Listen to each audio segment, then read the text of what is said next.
Let's talk about color.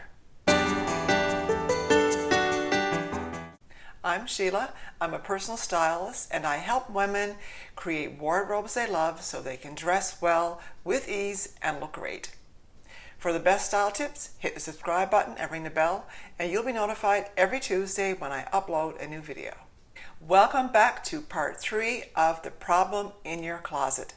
So today we're going to talk about color and how color makes a huge difference in how you look and how your colors relate to your style archetype and your body shape.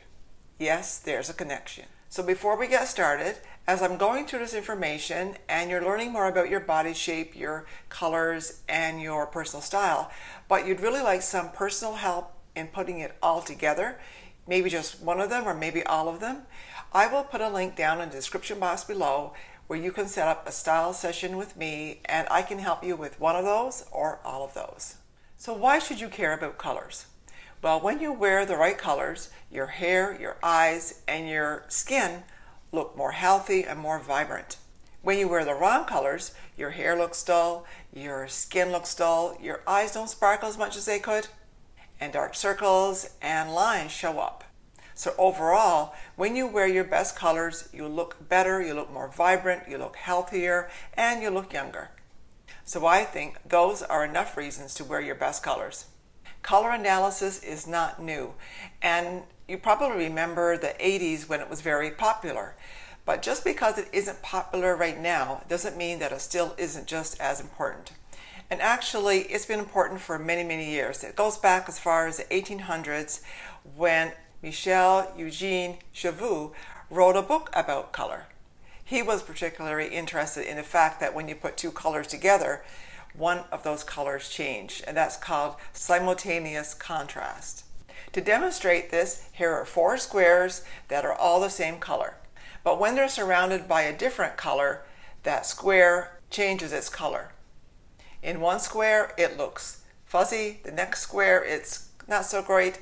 But in the other square, it's bright. This is important when you color your hair to have the hair color that matches your skin color. And when you do, your skin looks brighter and clearer. And then when you wear colors that match that as well, your whole look improves. In the 80s, color analysis was very basic. It was divided into cool or warm and then into seasons. And you probably remember that. But now, with these different color systems, or the one I'm going to show you today, this is a different system that takes into consideration your personality. So these are watercolors. Remember I mentioned water and the loving Lana personality? This is a metal color. This is earth color. This is wood. And this one is fire. When I do color analysis, most often the person's personality will come out in those same elements. Very amazing. So here are the elements again, and they go along with the style personality, and they go along with the colors, and they also go along with body shapes most times. Your best colors are the ones that are in harmony with your eyes, your hair, and your skin tone. I'm going to show you a clip right now from another video I did where I talked about color, and so you don't have to go back and find that video. And the best way to do that is to create color harmony between the clothes you're wearing and your hair color, your skin tone, and your eye color. There are 3 ways to create color harmony, and the first one is determining your color temperature. Now your color temperature is either warm, cool, or neutral. Now this is an example of warm colors. So if your skin, eyes, and hair lean to the warm side, these colors look best on you. And if your skin, eyes, and hair color lean to the cool side, these colors look best on you. And maybe you're neutral where you can wear any colors. And one way to decide if your color temperature is cool or warm is to take jewelry, first silver jewelry, lay it against your skin, and just take a note how it blends with your skin tone. And then take some gold jewelry and lay that against your skin and see which one blends better with your skin tone. Silver is cool and gold tones are warm. The first way to do this is take beige or cream material, put it next to your skin, and just notice how your skin blends with this. Do you look more vibrant or does your skin look more pale? Then take some white material, put that next to your skin, and just see how that makes you look. If the white one looks better, you're cool. If the cream one looks better, you're warm. The third way to find your color temperature is to look at the veins in your arms. When you look at them, do they look blue or do they look greenish? If they're blue, your skin tone is cool, and if they look greenish, your skin tone is warm.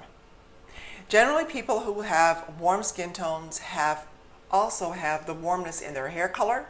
They have the warmness in their eye color. And if your coloring is cool, your hair usually has cool undertones, and so does your eyes. The good thing is that we can wear most any colors instead of just being able to wear 4 or 5 colors. For example, there are many shades of purple, and these are just a few of them. If you take purple and you add white, you'll have a tinted purple. If you take purple and add brown, you'll have a toasted purple.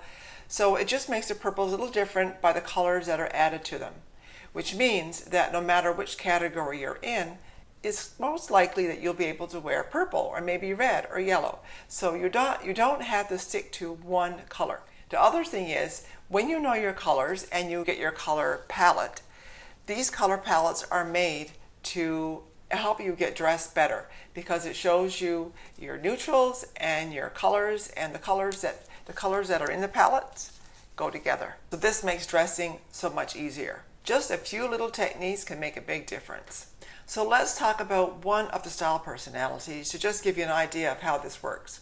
Let's take Vivacious Vicky. So she is fire. Her element is fire, which means she will like to wear colors like these. These are fire colors. They're bright and they are, wow, they will show her up. Now they are mostly all cool colors. So these colors on their own won't be her best colors, but they are part of her fire element. She might have other elements like wood or earth, and then her palette would take all those different elements into consideration. As you know, most of us are not just one category. We are little bits of everything when it comes to our body shapes, our coloring, everything. So the color palette takes all of those elements into consideration as well. So Vivacious Vicky is going to like those vibrant, saturated colors. But depending on her coloring, her hair, eyes, and skin tone, what colors she uses will be different. Also, she is most likely to have a curvaceous body shape. She might have a triangle, she might have an hourglass, or she might want to have that body shape, and she will dress to create that look. Because as I said before, it doesn't matter so much about what your shape is. You can use clothes to create the look of that shape. So the Vicky style type will really thrive on all of this attention, nice colors, fashion, all of that kind of stuff. But let's say she has friends and family who don't really want her to be like that. So they don't come out and say that, but they kind of poo-poo anybody who they consider not to be like them. And I'm sure you know of situations like this. So she doesn't feel like she can be herself around those people, which means she's not expressing her true personality, which in the long run is not going to be fun. She's taking away part of herself. So most likely when you went through these style archetypes, the one that popped out for you, the one you felt was most like you, you also embody. And if that's true, that's great. But if for some reason when you went through them, you chose one of those archetypes and you thought, that's how I would want to look, but I don't do that, then there's some time you need to think about what needs to be changed, and maybe you're not being true to your real self. Generally, the style archetype, the coloring, and the body shape all kind of fit together. There will be a few exceptions, but as a general rule of thumb, it will fit together. If you have any thoughts on this, please put them in the comment box below. And if you have any questions, you can put them there too. And I will leave a link for my color guide, Coloring You, in the description box below as well. I hope you found this helpful. Thank you very much for watching. And if you've enjoyed this video, give it a thumbs up and keep on styling.